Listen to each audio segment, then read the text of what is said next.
Salam jumpa lagi bersama saya Joe di channel BUD Nagekeo. Kali ini kita akan mempelajari pembuatan LS kolektif dengan pilot project adalah pembayaran gaji anggota DPRD.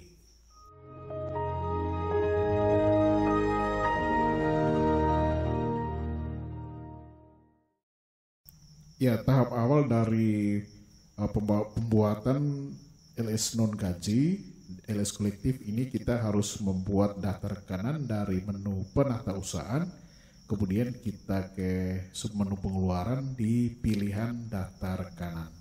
Jadi kita klik di daftar rekanan, ini kita masuk pada dashboard dari data rekanan. Kebetulan data rekanan ini sudah dibuat sebelumnya, jadi ini mode editornya. Jadi pembuatannya kurang lebih sama dengan SIPD sebelumnya, dengan pilihan ada perusahaan, ada non perusahaan, kemudian PNS, non PNS. Kita lengkapi nama rekanan, kemudian perusahaan ya di sini. Karena ini LS non gaji masih terhitung sebagai LS bendahara, jadi kita mengisi data di dalam itu data bendahara, termasuk salah satunya adalah nomor HP ya, nomor handphone, kemudian NIK, NPWP, kemudian nama bank, selain itu nama rekening, nomor rekening itu juga merupakan nomor rekening perangkat daerah ya. Jadi kita membuat nomor rekening perangkat daerah di model perusahaan, sehingga nanti ada pemilihan rekening, kita tinggal menggunakan rekening perangkat daerah itu sebagai daftar rekanan. Karena ini LS biasa, kalau gaji UP itu sudah otomatis pemilihannya default ya di rekening yang kita sudah set dari awal. Jadi kalau di sini memang harus dibuat daftar rekanannya.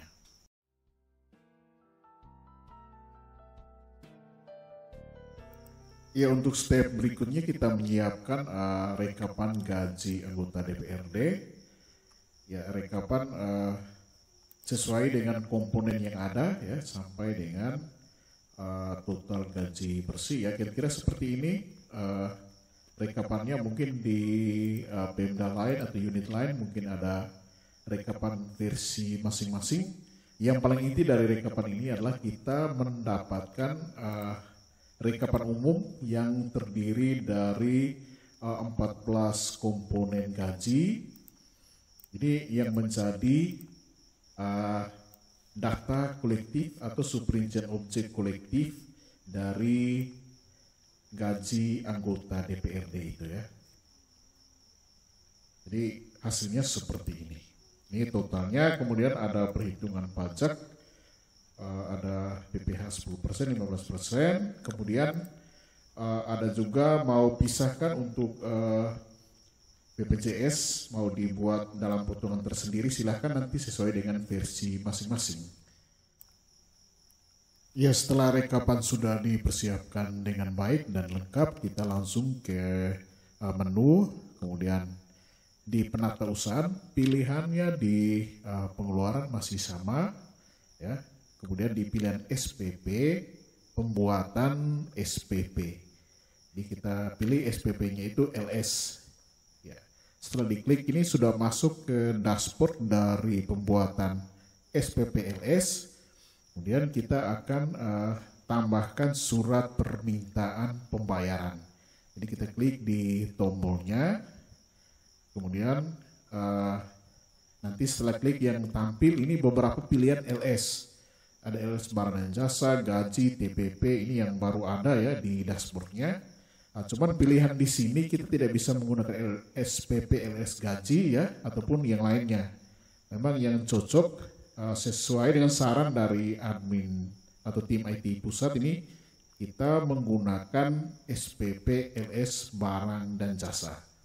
Ya, kita ikuti saja karena memang yang pas untuk kasus ini itu barang dan jasa, di mana pemilihannya itu fleksibel, tidak menggunakan template ya. Jadi kita pilih, kemudian di dalam sudah ada informasi. Ini disedia ya field yang harus kita isi ya.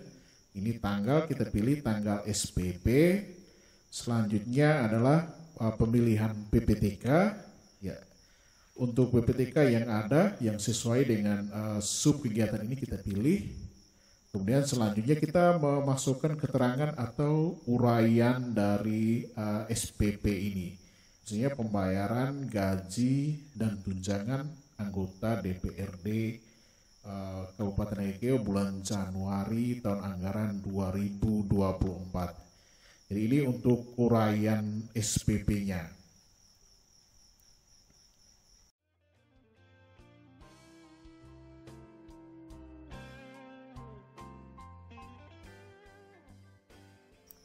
Ya, untuk pilihan berikutnya kita akan membuat pilihan data rekanan. Jadi ini data rekanan dari yang kita create sebelumnya di awal ya. Ini rekanan terdiri dari rekanan bendahara pengeluaran sendiri yang kita buat di awal tadi. Ya, jadi setelah rekanan dipilih, kita mungkin bisa melihat-lihat di dashboard ini mungkin ada kelengkapan yang harus kita isi. Termasuk salah satunya adalah permintaan untuk mengupload bukti. Cuman ya kalau dari hasil uji coba ini tidak perlu diupload ya. Ya, kita langsung ke kegiatan, pemilihan kegiatan. Dan di sini tampil subunit perangkat daerah, sekretariat DPRD kita pilih. Kemudian kita langsung ke kegiatan yang di dalamnya ada gaji DPRD ya. Di sini layanan keuangan dan kesejahteraan DPRD. Jadi di sini kita pilih kegiatan ini ya, kita tagging. Kemudian kegiatannya sudah kita pilih, next tentunya ke pilihan sub kegiatan. Ini kita klik ya di pemilihan sub kegiatan. Tetap kita mengacu ke subunitnya. Kemudian di sini kita memilih di administrasi keuangan DPRD. Jadi dalamnya terdapat kode rekening subrincian objek belanja dari beberapa komponen gaji anggota DPRD tadi. Ya, di sini sudah tampil ya field kosong di tengah itu yang terdiri dari nilai yang harus kita isi. Jadi nilainya ini kita dapat dari rekapan yang kita buat secara kolektif tadi ya di awal. Jadi untuk rekapan ini memang harus dibuat sebaik mungkin, sebenar mungkin karena kita tidak lagi mengubah nilai SPP-nya di tahap-tahap selanjutnya. Ya, dari rekapan ini ya kita bisa melihat per komponen. Yang pertama untuk uang representasi di sini kita bisa langsung copy ya, kopas saja dari rekapan ini ke pop up ya. Di dalam terdapat field kosong nilai yang harus kita isi ya. Kita ganti 0 dengan nilai tagihan. Ini untuk masing-masing komponen ya. Jadi kebijakan masing-masing pemerintah daerah mungkin berbeda, nanti bisa disesuaikan saja komponen mana saja yang memang harus diisi. Di sini ada juga tunjangan keluarga, tunjangan beras ya. Berikutnya di sini kita harus kopas ya satu persatu ke field SPP yang disiapkan. Ya, sebagai informasi saja jika ada yang mengalami kendala misalnya kegiatannya tidak ada, mungkin bisa dicek lagi di pilihan dari pembuatan SPD dan juga verifikasi atau otorisasi SPD di Bendahara Umum Daerah. Jadi ini tugas kita mengisi semua komponen yang diminta.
Ya, setelah semua tagihan diisi ya pada field nilai yang diminta, di sini kita akan melihat atau kita masuk pada potongan PPh pasal 21.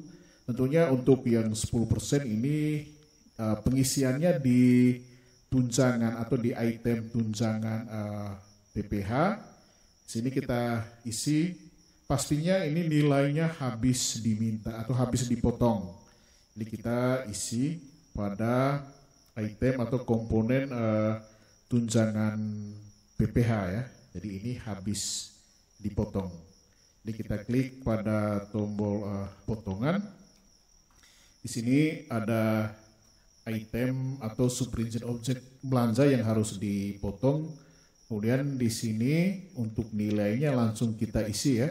Tidak perlu mengisi presentasenya ya. Jadi kita langsung mengisi nilai ya, tambah potongan ya, tambah potongan, kemudian kita isi nilai di field yang ada. Ini kita pilih jenis ya, jenis potongan. Ya, di sini PPh pasal 21. Jadi potongan PPh pasal 21. Kita pilih. Ya, next, nilainya kita langsung isi ya. Jadi untuk presentasinya tidak perlu diisi, dia nanti mengikuti ya presentasi potongan berapa yang dipotong di sini. Dia langsung muncul 100%. Kayaknya untuk komponen ini habis terpotong. Oke. Ya, jika masih ada pilihan potongan lain, kita tinggal memilih tombol di bawahnya ya, tambah potongan. Cuman ini hanya satu saja ya, PPh pasal 21 yang 10% ya, kita tutup. Untuk pop-up ini kita tutup karena kita sudah isi dengan angkanya. Ya. Kemudian untuk potongan lain ya, ini masih ada PPh pasal 21 dengan tarif 15%. Ya, karena ini memang potongan ini tidak boleh lebih besar dari nilai yang diminta. Kita akhirnya harus memilih ya potongan ini pada nilai komponen yang paling besar. Jadi kita bisa melihat nilai mana yang matching ya dengan angka potongan ini ya. Ini untuk yang 15%. Ya, dari komponen yang ada ya kelihatan nilai yang lebih besar ada di tunjangan transportasi. Jadi ya terpaksa memang kita memasukkan potongan tadi ya karena nilainya besar. Kita masukkan di salah satu item. Jadi kita pilih pilihan jatuh pada tunjangan transportasi karena nilainya sangat besar. Jadi ya kita masukkan saja karena pada dasarnya laporan realisasi anggaran dia membaca nilainya itu nilai bruto ya. Jadi ini potongan ini bisa ditaruh di mana saja ya. Sebenarnya begitu. Hanya karena memang potongan tidak bisa melebihi dari nilai yang diminta. Itu pada prinsipnya seperti itu. Kemudian kita bisa memilih ya di tombol potongannya. Ya, selanjutnya jenis potongan PPh pasal 21, kemudian kita mengisi angka ya, jumlah potongan. Selanjutnya kita tutup pop-up menu ini ya. Kemudian untuk potongan lain ya, mungkin ada BPJS yang mau dipotong langsung di SPP, SPM nanti bisa tambah potongan ya, tinggal sesuaikan pilihan misalnya BPJS. Oke, setelah kita pilih potongan, kita konfirmasi ya. Kita pilih konfirmasi sehingga yang tampil di dalam adalah nilai-nilai yang diminta pada komponen yang sudah kita pilih. Kemudian kita tambahkan konfirmasi ya. Sehingga kita akan ditampilkan dengan SPP yang masih dalam model draft. Ya, jika mau hapus ya, silakan masih ada menu hapus. Mau preview kita pilih cetak. Di sini ditampilkan ya untuk data SPP lengkap ya, dari nama subunit sampai dengan nomor rekening ya, nama penerima ya, nama bendahara pengeluaran. Ini semuanya ditampilkan di keterangan SPP-nya. Kita bisa cek jumlah yang diminta ya. Untuk SPP ini masih bersifat draft sehingga nomornya itu belum ada. Kemudian kita cocokkan kembali dari tagihan yang sudah kita isi, kita cocokkan dengan rekapan manual Excel yang sudah kita buat sebelumnya. Ini kita cocokkan per komponen. Kemudian jika sudah benar, kita bisa lanjut ke step berikutnya.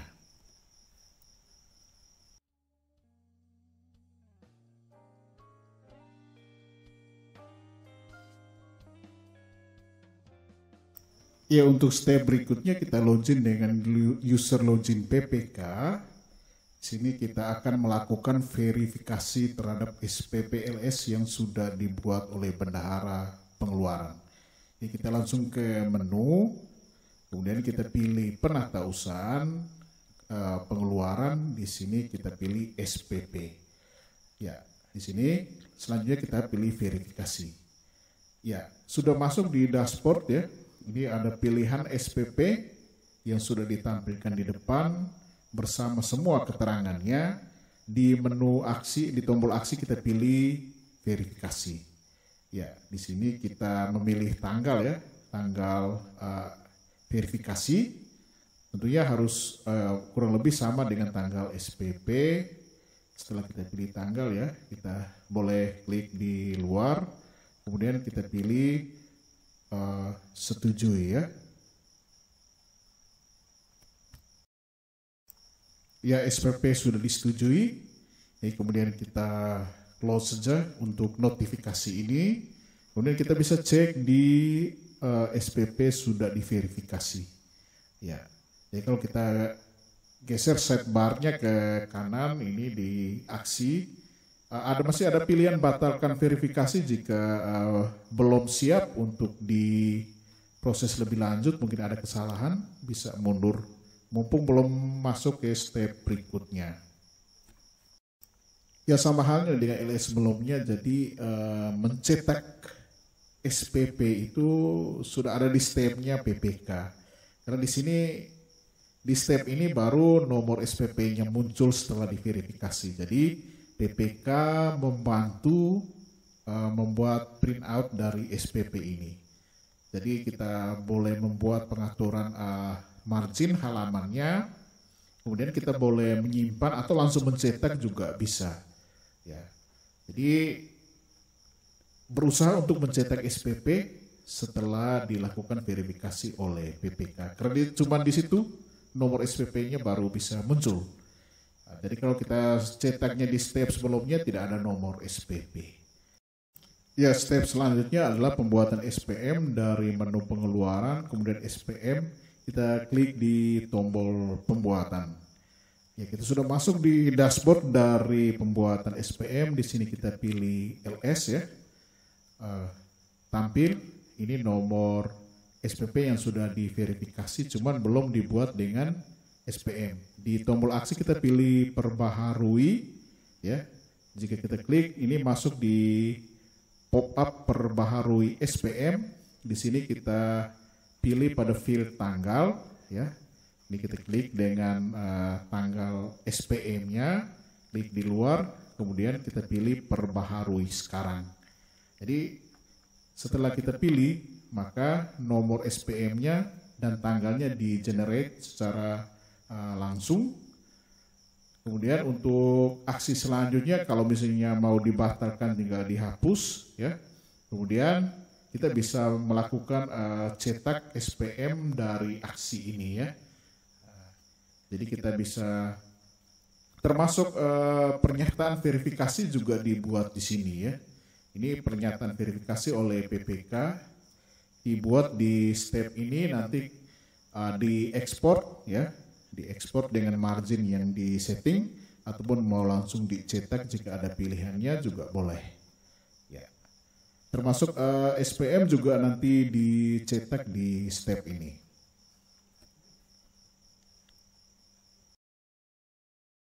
Ya, kita masuk ke step berikutnya, itu persetujuan SPM LS oleh pengguna anggaran. Untuk itu kita login dengan user login dari pengguna anggaran. Ini kita pilih pengguna anggaran. Ya, kita sudah masuk di dashboard dari user load dari PA ya. Selanjutnya kita ke menu, kemudian di pengeluaran. Selanjutnya kita pilih persetujuan ya. Ya, kita pilih SPM dulu, kemudian persetujuan. Ya, kita sudah masuk di dashboard dari persetujuan. Di sini kita pilih LS. Sudah tampil SPM yang harus disetujui. Kita geser sidebar ke kanan ya. Ini sambil kita perhatikan keterangan ya, jumlah yang diminta. Kita langsung ke tombol aksi, lalu kita klik di persetujuan. Ya. Ya, selanjutnya kita pilih atau kita klik di setujui sekarang. Ya, SPM ini sudah disetujui. Kita kembali geser sidebar ke kanan, kembali di tombol aksi. Di sini kita bisa cetak SPM jika di step sebelumnya belum dicetak ya, ataupun kita bisa reload dulu ya, reload untuk menampilkan aksi cetak SPTJM. Kadang-kadang habis disetujui itu tidak langsung muncul cetak SPTJM-nya. Untuk itu kita biasanya kalau tidak reload ya, kita kembali ke dashboard dulu, kita baru ke tombol aksi. Nah, di sini baru tampilnya itu lengkap ya. Di sini kita cetak SPTJM LS ya. Kita klik ya. Ini tampilan SPTJM-nya yang sudah di-generate secara otomatis. Kemudian kita tinggal melakukan cetak ya, SPTJM dengan margin yang diatur sesuai dengan kebutuhan kita. Ya, selain SPTJM, di sini kita juga mencetak SPM. Ya, jika di step sebelumnya kita belum melakukan pencetakan SPM ya. Ya. Jadi untuk tahapan di perangkat daerah ini sudah selesai. Selebihnya ya, dokumen ini divalidasi, kemudian mau disampaikan secara langsung kepada kuasa BUD, atau mungkin ada metode lain melalui misalnya melalui virtual office seperti di Kabupaten Nagekeo. Ini juga bisa dilakukan untuk penyampaian dokumennya. Jadi saya kira untuk LS kolektif ya, gaji anggota DPR hanya seperti itu ya tutorialnya. Sampai jumpa di lain kesempatan.